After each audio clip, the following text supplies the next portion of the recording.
পীরের পায়ে সেজদা দিলে ঈমান যায় না। এই সেজদার নাম সেজদায়ে তাজিমি, লাগবে না, এই সেজদার নাম সেজদায়ে তাজিমি। ওরা নতুন সেজদা বের করেছে। তাদের যুক্তি হচ্ছে আদম আলাইহিস সালামকে ফেরেশতারা সেজদা দিলে যদি ফেরেশতাদের ঈমান না যায়, আদমকে ফেরেশতারা সেজদা দেয় নাই, এই কথা কোরআন শরীফে আসেনি? ফাসাজাদাল মালাইকাতু কুল্লুহুম আজমাউন, সব ফেরেশতা আদমকে সেজদা দিয়েছে।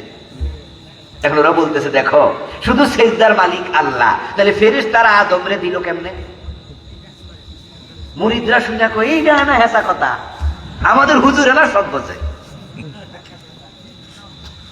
আদম আলাইহিস সালামকে সেজদা দিলে যদি ফেরেশতাদের ঈমান না যায়, তোমরাও আমি ফির আমারে সেজদা দাও, তোমাদের ঈমান যাবে না। এটা সেজদায়ে তাআব্বুদি না, এটা সেজদায়ে তাজিমি। নতুন সেজদা বানাইছে, এটা ইবাদতের সেজদা না, এটা সম্মানের সেজদা। মুসলমান কান খুলে শোনো, ইসলামে সেজদায়ে তাজিমি বলতে কোনো সেজদা নাই।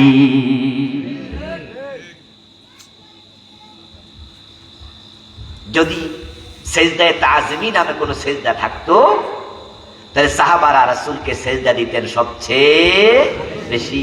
কারণ সাহাবায়ে কেরাম নবীজিকে যত সম্মান করতেন, এমন পরিমাণের সম্মান আমরাও করতে পারি না। মা আয়েশা রাদিয়াল্লাহু তাআলা আনহা যদি সেজদায়ে তাজিমি বলে কোন সেজদা থাকতো, তার স্বামী আমাদের প্রিয় নবীকে সবচেয়ে বেশি সেজদা করতেন। তাহলে তারা যে যুক্তি দিল আদমকে ফেরেশতারা সেজদা করলো, সে যুক্তির উত্তর কি হবে? উত্তর হলো আদম আলাইহিস সালামকে সেজদা করার জন্য ফেরেশতাদেরকে অর্ডার করছে কে? আল্লাহ।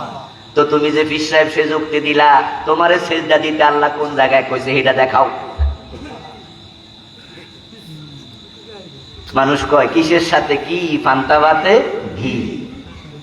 আরে বেটা ফান্তা ভাতে ঘি চলেনি, গরম ভাতের লোকের একটু খাওয়া যায়। তুমি কিসের লাগাইলা আয়াত কোথায়? নবীজির সে বড় পীর নাই, সাহাবায়ে কেরামের সে বড় মুরিদ নাই। যদি এই আয়াত দিয়ে দলিল দিয়ে মুরিদের সেজদা পীর নিতে পারতো, সাহাবাগণ রাসূলকে সবচেয়ে বেশি সেজদা করতেন, কিন্তু কোন সাহাবী রাসূলকে একটা সেজদা করে নাই। তারা বর্ণনা করছে কত শিরিক এ দেশে। আল্লাহ তাআলার জন্য বলছে ওয়া ইউমিনু আকসারুহুম বিল্লাহি ইল্লা ওয়া হুম মুশরিকুন। তাদের অধিকাংশ মানুষ আল্লাহর উপর ঈমান আনবে, আনার পর আবার মুশরিক হয়ে যাবে, শিরিক করবে। ঈমান বাঁচাতে চাইলে শিরিক করা যাবে না।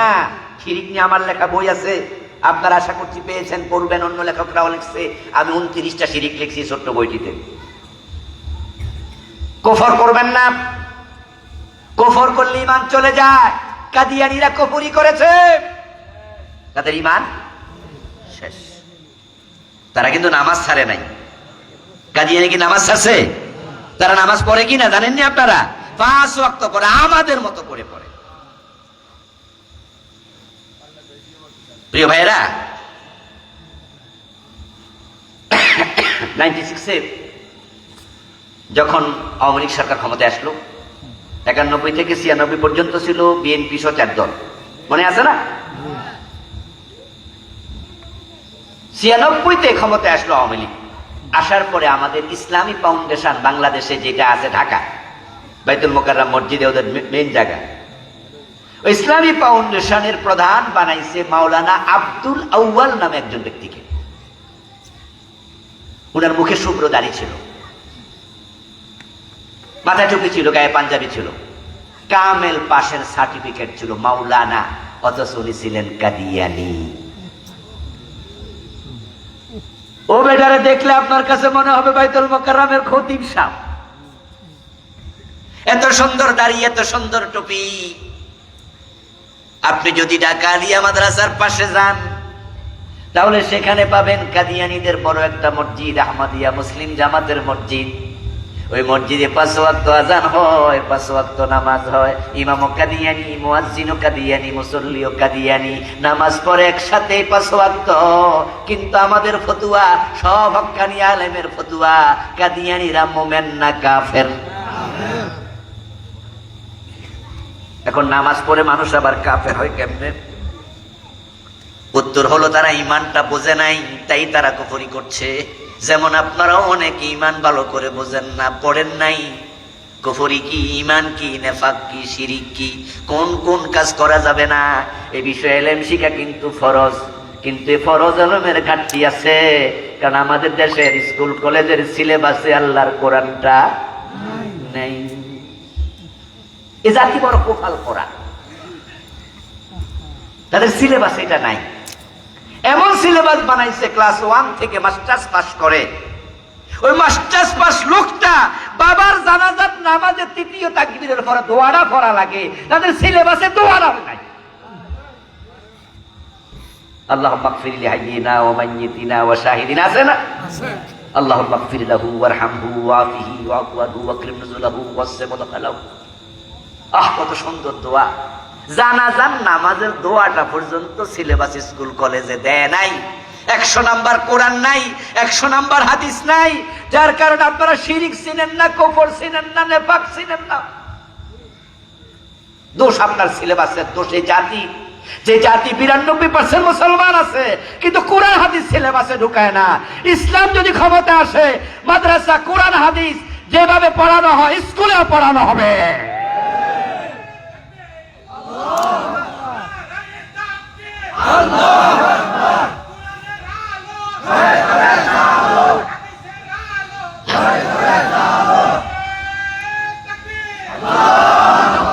আমার ভাইরা যারা এবার এসএসসি পরীক্ষা দিছে, এসএসসি পরীক্ষা এখন কি 1200-1300 নাম্বার আছে না? কত আমি তো জানি না ভালো করে, এমন 1200 না? আচ্ছা, 1200-র ভিতরে যে সাবজেক্ট শিখা ফরজ, না শিখলে আল্লাহ কিয়ামতের দিন ধরবো, এটা কয়টা আছে? দেখেন এখানে 1200 নাম্বার আছে কিন্তু ফরজ একটাও নাই, এগুলো মুবাহ। কিন্তু কোরআন হাদিস শিখা নফল না ফরজ? তো এটা সিলেবাসে কেন ঢুকলো না? নতুন নতুন কত সাবজেক্ট আসছে। রাষ্ট্রবিজ্ঞান এক সময় ছিল না, শারীরিক শিক্ষা এটা এক সময় সাবজেক্ট হিসাবে ছিল না। আমরা যখন এসএসসি পাস করছি কম্পিউটার সায়েন্সটাও ছিল না। এরকম কত সাবজেক্ট নতুন নতুন ঢুকছে। দুনিয়ার প্রয়োজনে এগুলোকে ঢুকাইতে পারো, আখিরাতের প্রয়োজনে আল্লাহর কোরআনটাকে সিলেবাসে ঢুকানো দরকার আছে না নাই? কিন্তু 54 বছর তো চলে গেল, তারা তো ঢুকাইলো না। এ না ঢুকানো প্রমাণ করে আসলে তারা কোরআনকে ভালোবাসে না। পরিবর্তনের সুযোগ আছে, পরিবর্তনের সুযোগ আছে।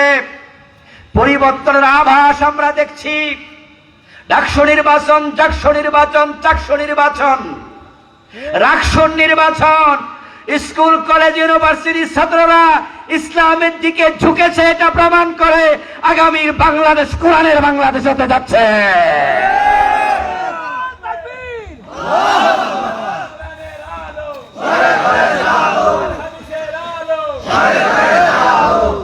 থামাতে পারবা না ভাই, থামাতে পারবেন না। আমাদের বিশ্বাস, আমাদের আশা, বাংলাদেশের জমিনের প্রতি আল্লাহ তাআলা করুণার নজর দিয়েছে, আল্লাহ রহমতের নজর দিয়েছে। না হয় যে জাহাঙ্গীরনগর বিশ্ববিদ্যালয়কে বলা হয় বামদের আতুর ঘর, সেখানে যত রাম আছে, বাম আছে, এগুলো জন্মস্থান জাহাঙ্গীরনগর বিশ্ববিদ্যালয়। এবং যে বিশ্ববিদ্যালয় ইসলামের নামে কোনো সাবজেক্ট নাই, ইসলামের ইতিহাস নাই, ইসলামিক স্টাডিজ নাই, আরবি সাহিত্য নাই, মানে ইসলামের এরা কিছু রাখে নাই জাহাঙ্গীরনগর। আমি সাভারে জাহাঙ্গীরনগরের পাশে 14 বছর এক মসজিদের খতিব ছিলাম। সে বিশ্ববিদ্যালয়কে আমার কাছ থেকে দেখার সুযোগ হয়েছে, কত ডজন বার গিয়েছি তার কোনো হিসাব নাই। সেখানে ইসলামের কোনো সাবজেক্টই নাই। এবং সেই বিশ্ববিদ্যালয়ে 100 মেয়েকে দর্শন করে সেঞ্চুরি সেলিব্রেট করছে ওই ইউনিভার্সিটির ছাত্র। কি পচা ওদের মানসিকতা। কিন্তু এবারের নির্বাচনে সে বিশ্ববিদ্যালয়ে ইসলামপন্থীরা বিপুল ভোটে বিজয়ী হওয়া প্রমাণ করে ইসলামকে তোমরা ঠেকাতে পারবে না। ইসলাম আসছে ইনশাআল্লাহ। তবে হ্যাঁ, মাঝে মাঝে মাছ ধরার পরও ছুটতে যায় এমন ঘটনাও কিন্তু আছে। আপনারা তো গ্রামের মানুষ, মাছ ধরেন পুকুরে, জালের মাঝে পড়ছিল, আপনি ধরছেন, এরপর ঠুস করে গেছে। আল্লাহ আমাদেরকে সুযোগ দিয়েছে, এখন আলেম ওলামারা বুক খুলে, মাথা বুক ফুলিয়ে মুখ খুলে কথা বলতে পারছে।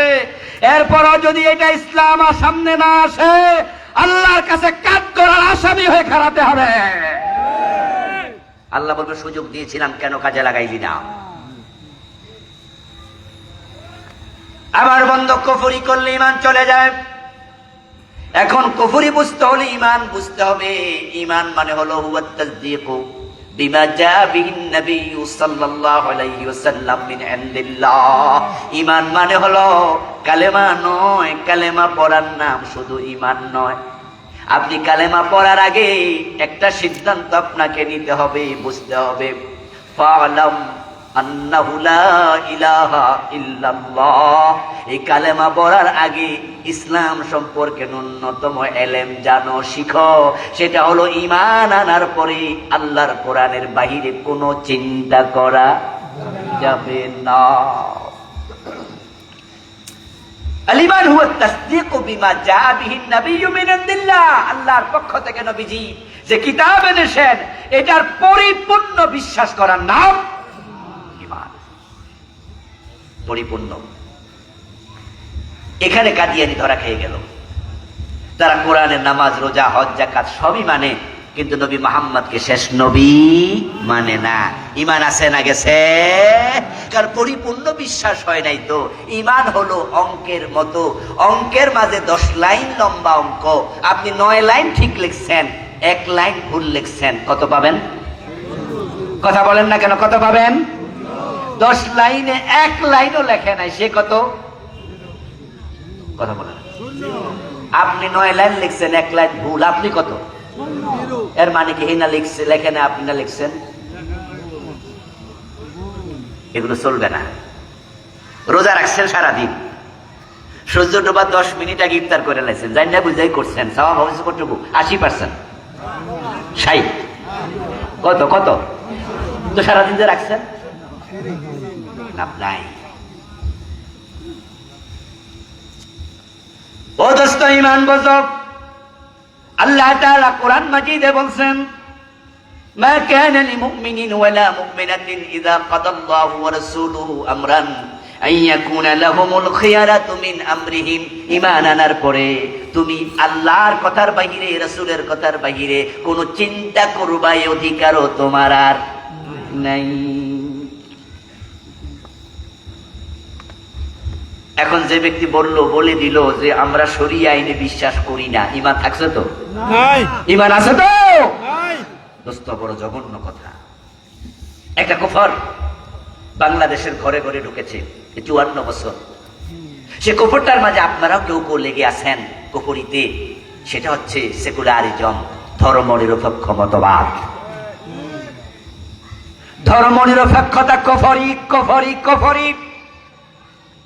54 বছর যারা দেশ চালাচ্ছে, তারা ধর্মনিরপেক্ষ মতবাদের আলোকে চালিয়েছে।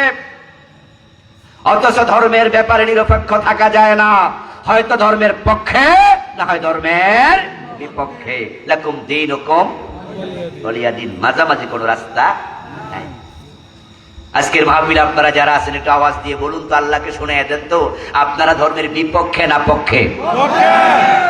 নাকি নিরপেক্ষ? নিরপেক্ষ মানে হলো আমি পক্ষেও না, বিপক্ষেও না। তো কি হইলেন আপনি? না ঘাড়কা না ঘাটকা, নিরপেক্ষ থাকার সুযোগ নাই। এটা কুফরি মতবাদ, secularism. They believe that religion should not be involved with any ordinary and political activities of a country. Secularism হচ্ছে, ধর্মনিরপেক্ষতা হচ্ছে এমন একটি বিশ্বাস যে রাষ্ট্রের কোন বিষয়ের সাথে ধর্ম থাকবে না। ধর্ম শুধু মসজিদ আর মাদ্রাসায় থাকবে। আমরা বলছি না religion should not be involve, নয়, বরং রিলিজিয়ন মাস্ট বি ইনভলভ। প্রত্যেক জায়গায় ইসলাম থাকা লাগবে। মুসলিম থাকবে যেখানে, ইসলাম থাকবে সেখানে। আমরা যখন টয়লেটে যাই সেখানে ইসলামের আইন আছে কিনা? কোন পা দিয়ে যান? ঘুমাইতে গেলে ইসলাম আছে কিনা? তো ইসলাম কিসে থাকবে না? সব জায়গায় ইসলাম থাকা লাগবে। দখলো ফিস সিলমি কাফা। আমার বন্ধু, ঈমান বাঁচায় এবার আপনি পরবর্তী পদক্ষেপের দিকে যান। ঈমান যদি বেঁচে যায় তাহলে পরে এবার আল্লাযীনা হুম ফি সালাতিহিম খাশিউন, সকল মুমিন যারা হবে নামাজের মাঝে বিনয়ী হওয়া লাগবে। কিন্তু কিসের বিনয়? তো পরের জিনিস। কত মুসলমান নামাজই পড়ে না, 5 ওয়াক্ত নামাজের 1 ওয়াক্ত পড়ে না, এমন মুসলমান আপনাদের এলাকায় আছে না নাই? কারো কারো নিজের ঘরেও আছে। ও দোস্ত, কান খুলে শোনো, যার নামাজ নাই তার আসলে ঈমানটাই নাই। মান তারাকা সালাতাম মুতাআম্মিদান ফাকাদ কাফার, যে ইচ্ছা করে নামাজ ছেড়ে দিল সে কুফরি করলো। 1-2 ওয়াক্ত কাজা হতে পারে, কিন্তু কাজা নামাজের মাসালা হলো তা আবার পড়ে নিতেই। আপনি পড়েনি না, এমন মুসলমানের সন্তানও আছে জুমার নামাজটাও পড়ে না, তারপরও সে ভাবছে সে মুসলিম। ও প্রিয় ভাই, কবরে প্রথম প্রশ্ন হবে নামাজ, হাসরের ময়দানে প্রথম প্রশ্ন হবে নামাজ। আল্লাহ যখন বিচার ফয়সালা করবেন, আমল নামার প্রথম প্রশ্ন হবে নামাজ। যদিও হাদিসে আপনারা শুনেছেন কবরের প্রথম প্রশ্ন মান রাব্বুক, কিন্তু আরেকটা হাদিস আছে না, মান রাব্বুকার আগে নামাজ সংক্রান্ত প্রশ্নটা হয়ে যাবে। নবীজির হাদিস, ওই প্রশ্নটা কোনো ফেরেশতা করবেন না, ওই প্রশ্নটা করবেন স্বয়ং আল্লাহ। সে প্রশ্নটা মৌখিক হবে না, সেটা হবে সাইকোলজিক্যাল, মনস্তাত্ত্বিক। ইদা উকবিরাল মাইয়িত মুসিলাত লাহু শামসু ইনদা গুরুবিহা ফায়াজলিসু ওয়া ইয়ামসাহু আইনাইহি ফায়াকুল দাউনি উসাল্লি। প্রিয় ভাইরা, নবীজি বলছেন যখন কোন মাইয়িতকে কবর দেয়া হয়, দিনে দুপুরে হোক অথবা রাতের 12টা বাজে হোক, সে কবর থেকে যখন জেগে উঠবে, ফেরেশতারা তাকে জাগিয়ে তুলবে, বসে দেখবে সূর্য ডুবতেছে। আপনাদের কাছে আমার জানতে চাওয়া, বলুন তো সূর্যকে ডুবন্ত অবস্থায় হাজির করবেন কে? কেন? হিকমা কি? হিকমা হচ্ছে আল্লাহ তাআলা প্রশ্ন করতে চান, দেখি তিনি কি করেন। ফেরেশতা আপনাকে তুলবে, ফায়াজলিসু, মৃত ব্যক্তি উঠে বসবে, ওয়ায়ামসাহু আইনাইহি, এবং তার চোখ মুছবে। যেমন ঘুমন্ত ব্যক্তি ঘুম থেকে জেগে মাঝে মাঝে চোখ মুছে, চোখ ডলে। ফেরেশতা তখনই প্রশ্ন করবে মান রাব্বুক, তোমার রবকে বলো। সে দেখবে সূর্য ডুবে যায়, তার মনে পড়ে যাবে আসর তো পড়া হয় নাই। তাই যে ব্যক্তি নামাজি ছিল সে ফেরেশতার সাথে কথা বলতে রাজি হবে না, সে বলবে দাউনি উসাল্লি, কথা বলার সময় নাই, আমাকে ছেড়ে দাও, আগে আমি আসরের নামাজ পড়ি।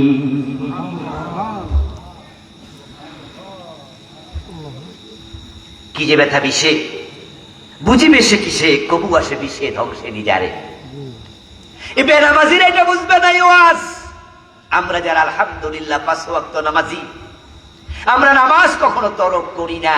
50 বছরে নামাজ ছাড়ে নাই, দীর্ঘ 40 বছর নামাজ ছাড়ে নাই, এমন লোক এখানে অনেক। কাজা হয়েছে হয়তো 2-1 টাইমলি পারে নাই, পরে পড়ে নিছে, কিন্তু ছাড়ে না।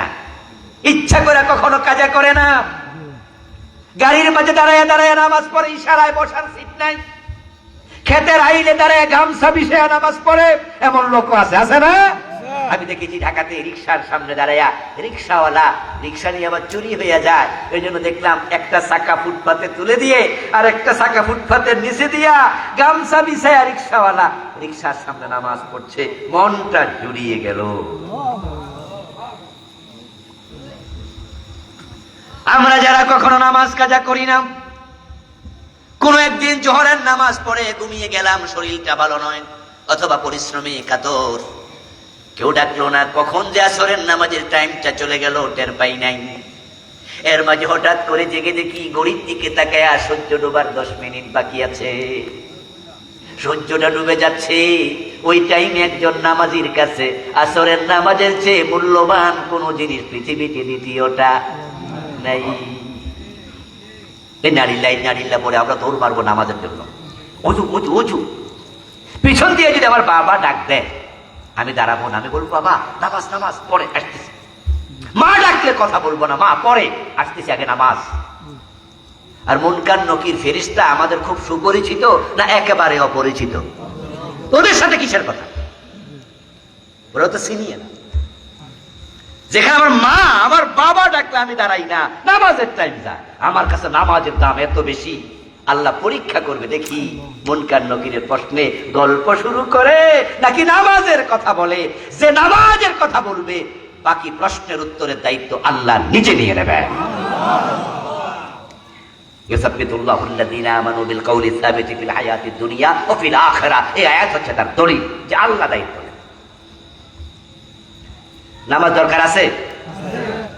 তারপরে এবার হাশরের ময়দানে মানুষ উঠবে, আল্লাহ তাআলা বিচার করার জন্য তাদের কাছে প্রকাশিত হবেন।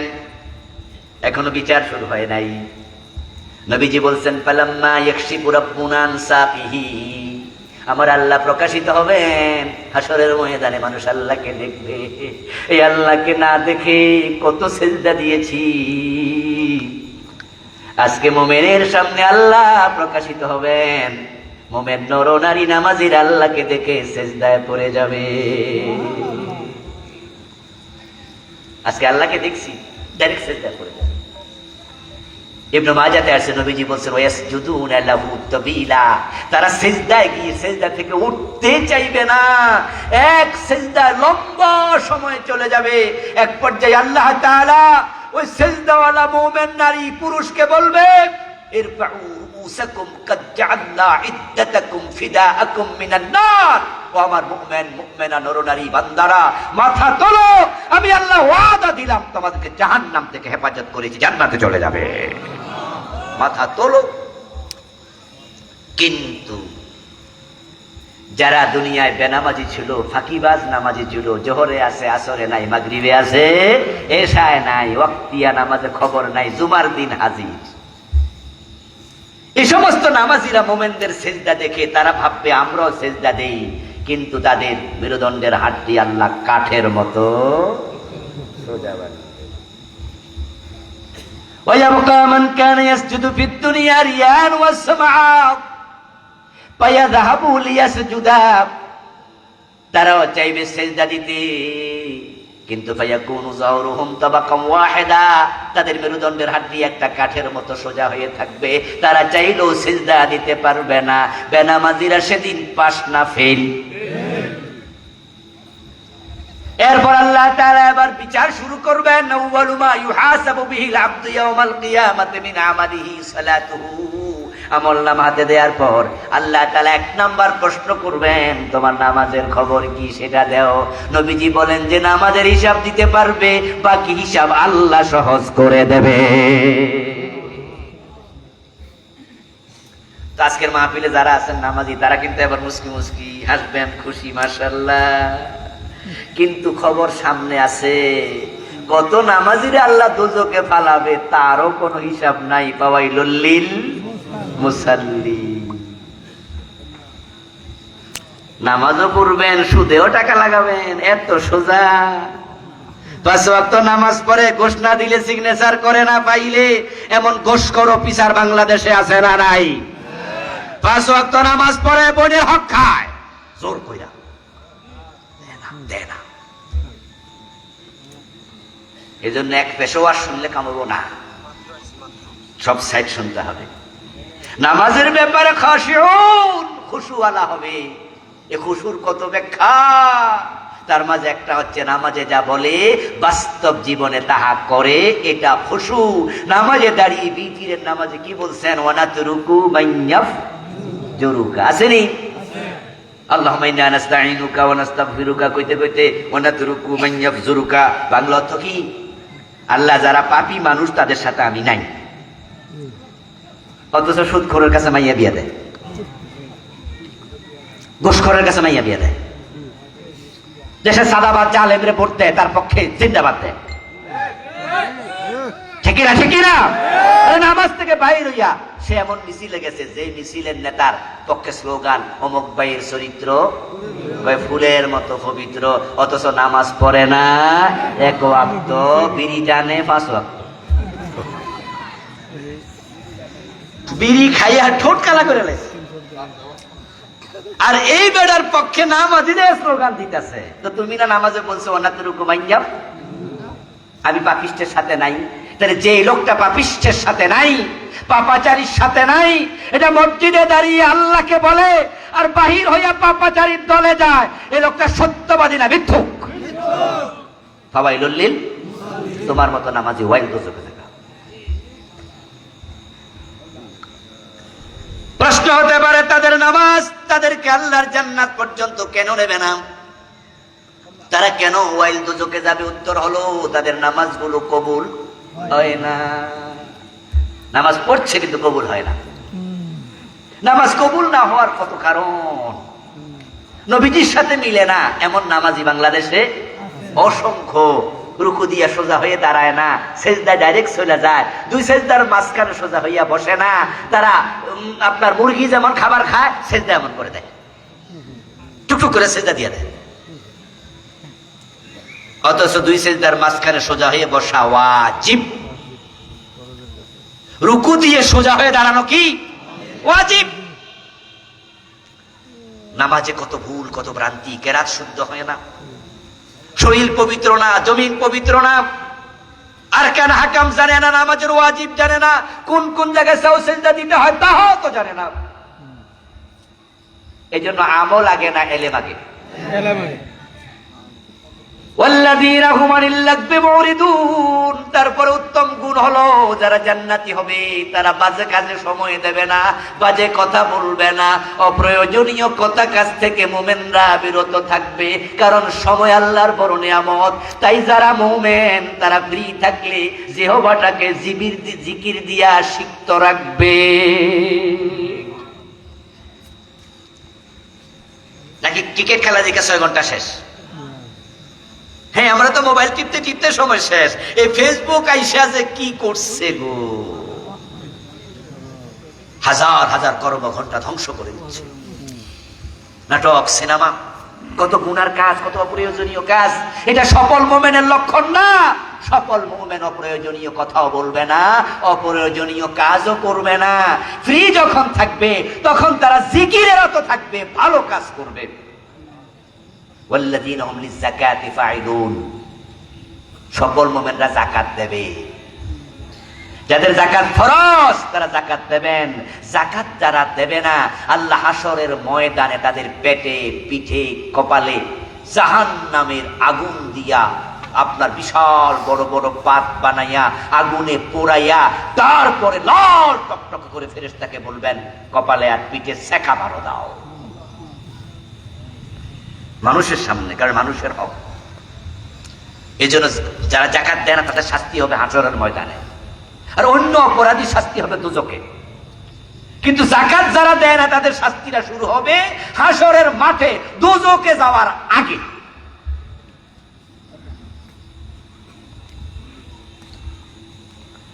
নবীজি বলছেন তাদের গলার মাঝে তাদের সম্পদটাকে সাপ বানায়া ঝুলাইয়া দেয়া হবে, এবং ওই সাপের 2টা মুখ থাকবে। ওই সাপ কপালের 2 পাশে সবল মারবে আর বলবে আনা মালুক আনা কানজুক, আমি তোমার দুনিয়ার সম্পদ যেটা যাকাত না দিয়া জমাইছো আজকে তার স্বাদ ভোগ করো। যাকাত যাকাত যাকাত। সম্পদ আল্লাহ আপনাকে দিয়েছে, 100 টাকা আল্লাহ দিল, যাকাত হলো মাত্র 2.5 টাকা। তাহলে আপনার কাছে থাকলো আরো 97 টাকা। 97.5 এত আল্লাহ দিল, তাও 2.5 টাকা দেও না? এত কৃপণ হলে জান্নাত পাবে কেমনে? এই জন্য যারা যাকাত দেয় না তারা যাকাত খায়। আর নিজের দান নিজে ফিরে খাওয়া হচ্ছে ওই কুকুরের মতো, যে কুকুর বমি করে তার বমি নিজে খায়। আপনার 1 বছর টাকা ছিল 10 লাখ, আপনার উপর জাকাত আসছে 10 লাখে কত হাজার টাকা, আর আপনার 25,000 টাকা, নাকি 10 দুগুণা 20, হ্যাঁ 25,000। আচ্ছা 25,000 টাকা 1 বছর যাওয়ার পরে এটার মালিক আপনি না গরিব? কথা বলেন না, বলেন না। আপনি মালিক না গরিব মালিক? তো জাকাত যখন দিলেন না তখন নিজে খাইলেন না? নিজের জাকাত নিজে খাইছেন। আর দান করা জিনিস যদি নিজেরটা নিজে খায় ফিরাইয়া, তাহলে সে ওই কুত্তার মতো, যে কুকুরটা বমি করে আবার নিজের বমি নিজে খায়। জান্নাতে কেমনে যাবেন তাহলে? জান্নাতে যেতে চাইলে জাকাত দেয়া দরকার আছে না নাই? আরে যে জাকাত বাংলাদেশে চলছে আমরা যারা দেই, এটাও ইসলামী জাকাত না। আমরা যে জাকাত দেই এটা ইসলামী সিস্টেম না। আমরা তো ফকির আসছে দিয়া দিছি। আমি হিসাব করে দেখলাম যে আমার এই বছর এত লাখ টাকা জাকাত আসছে, এবার আমি দিচ্ছি নিজের মন মতো করে। কিন্তু ইসলামী নিয়ম হলো জাকাত সরকারকে দেবে, সরকার জাকাত নেবে, রাষ্ট্রীয়ভাবে জাকাত সরকার পরিকল্পিতভাবে ব্যয় করবে, তাহলে দেশে দরিদ্রতা থাকবে না। তো খাজুমিন আপনি আইহিম ফাতুরাদ্দু ইলা ফুকারাইহিম খুয মিন আমওয়ালিহিম সাদাকাতান তুতাহিরুহুম ওয়া তুযাক্কিহিম বিহা। নবী আপনি যাকাত নেন। 54 বছরে সরকার যাকাত নিছে, এখন আমরা ইচ্ছা করে এদেরকে দিলে যাকাত গরিবের হাতে যাইব তো? দেখাইয়া বয়ে থাকবে।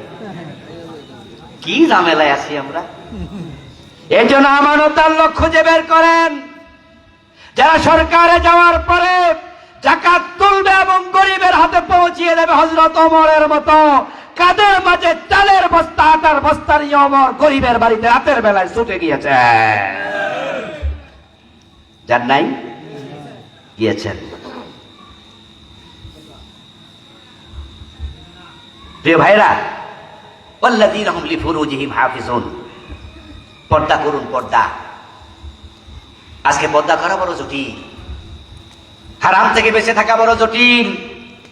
আজকে হারাম চারদিক থেকে আমাদের হাতছানি দেয়।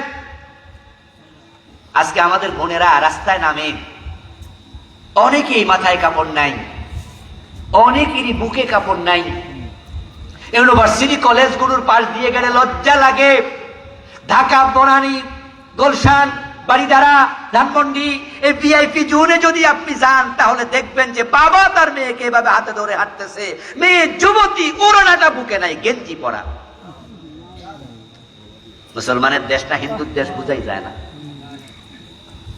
ও আমার মা, ও আমার বোন, তোমাকে বলছি শোনো, যদি বেপরদায় তুমি 1 কিলোমিটার রাস্তা হেঁটে যাও, 1000 মানুষ তোমার সৌন্দর্যের দিকে লোলুপ নজরে তাকায়, তাহলে যারা তাকালো প্রত্যেকের একটা করে কবিরা গুনাহ হয়। আর তুমি নিজে খুলে মেলেছো, ধরেছো নিজেকে, তোমার 1000 কবিরা গুনাহ একসাথে হয়ে যাবে। এজন্য আল্লাহ তাআলা নারীদেরকে বুরকা পরে পর্দা করে বের হতে বলেছে। ওয়াকারনা ফি বুয়ুতিকুন্না ওয়ালা তাবাররাজনা তাবাররুজাল জাহিলিয়াতিল উলা। তোমরা ঘরে থাকো, আর ঘর থেকে যখন বের হবে পর্দার সাথে বের হও। জাহিলিয়াতের মেয়েদের মতো নিজের সৌন্দর্য পরপুরুষের সামনে মেলে ধরিও না। আমার প্রিয় বোন, আপনার সৌন্দর্য আল্লাহ আপনাকে দিয়েছে আপনার স্বামীকে দেখানোর জন্য, রিকশাওয়ালাকে, ঠেলাওয়ালাকে, রাস্তার মানুষকে দেখানোর জন্য আল্লাহ আপনার সৌন্দর্য দেয় নাই। যে চুলগুলো আপনি খুলে যান, ওই প্রতিটা চুল সাপ হয়ে আপনাকে কিয়ামতের দিন দংশন করবে। আজকের সমাজে চোর, ডাকাত, সন্ত্রাসী, রাহাজানি, চিন্তাইকারী, খারাপ মানুষ, যুবকরা বেশি খারাপ হয়ে যাচ্ছে দিন দিন। কেন এমনটা হচ্ছে? এর কারণ হচ্ছে আমাদের মায়েদের পেট নষ্ট হয়ে গেছে, তাদের বুক নষ্ট হয়ে গেছে। আমি তো বলি, যে মায়ের পেটের সৌন্দর্য পর পুরুষ দেখে, ওই পেট থেকে ইমাম হুসাইনের জন্ম হবে না, আব্দুল কাদের জিলানী ওই পেট থেকে আসতে পারে না। মা, আমার বোন, তোমার বুকের তল থেকে নাভির পর্যন্ত এখানে 8-10 ইঞ্চি জায়গা, এটার দাম অনেক বেশি। এখানে আল্লাহ মানুষ জন্ম দেয়, মানুষ সৃষ্টি করে। ওখান থেকে ইমাম হাসান হুসাইন বের হয়, আব্দুল কাদের ইমাম আবু হানিফার জন্ম নেয়। পেটের যত্ন নাও, পেটকে হেফাজত করো। এই বুকের দুধ খেয়ে এ মানুষ হবে সে, যে বুকের সৌন্দর্য পর পুরুষ দেখে, ওই বুকের দুধ খেয়ে ইমাম হুসাইনের জন্ম হয় না, ইমাম হাসানের জন্ম হয় না।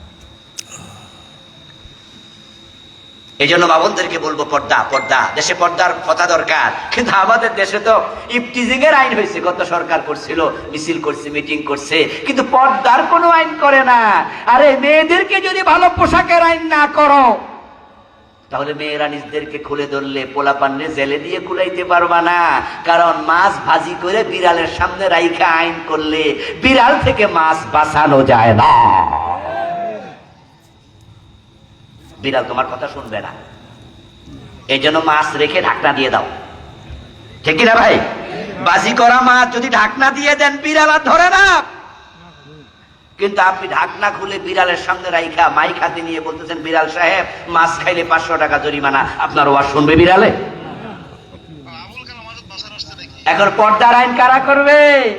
যারা রাষ্ট্র চালায় তারাই তো নিজেরা পর্দা করে না। এই জন্য পর্দার পক্ষের লোকদেরকে নেতৃত্বের জায়গা নেওয়া দরকার আছে না নাই? প্রিয় ভাইরা, যে কথাগুলো বললাম বাকিটুকু পড়ে নেবেন।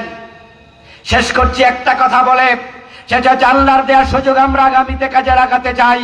তাই আগামীর ইসলাম বাংলাদেশে যেন চূড়ান্ত জায়গায় যেতে পারে, তাই আল্লাহর দেওয়ার সুযোগ কাজে লাগাতে হবে। রাজি আছেন না নাই?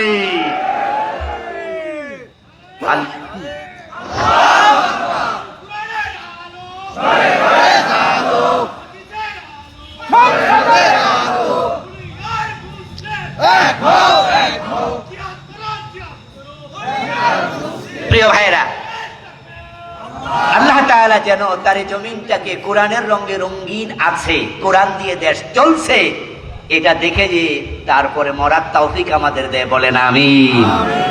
হাযা মা ইনদি ওয়া লা ইল্লাল্লাহ আলাইহি তাওয়াক্কালতু ওয়া ইলাইহি উনীব। প্রিয় ভাইরা, সভাপতি হুজুর সংক্ষেপে একটু কথা বলবেন, আমি দোয়া করে বা হুজুর দোয়া করে দেবেন, তারপরে আমরা একসাথে যেতে চাই।